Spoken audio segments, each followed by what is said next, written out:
প্রায় এক যুগ পর সোমবার রাতে সামনে এলেন দেব শুভশ্রী। টলিউডের টক অফ টাউন এখন মেতেছে তাদেরকে নিয়ে। সবাই নজর রাখছিল শুভশ্রীর স্বামী রাজ চক্রবর্তীর দিকে, আবার দেবের প্রেমিকা রুক্মিণী কিছু বলছেন কিনা সেদিকটাও খেয়াল রেখেছেন নেটিজেনরা।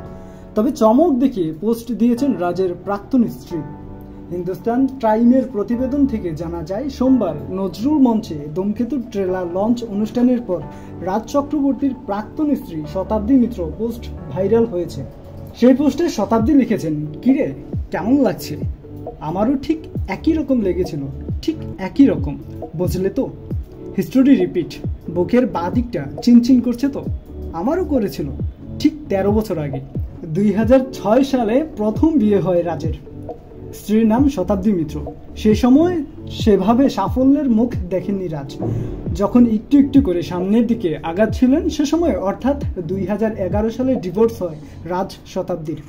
আর অবশেষে 2018 সালে শুভশ্রীকে বিয়ে ও এখন তারা 2 সন্তানের বাবা মা।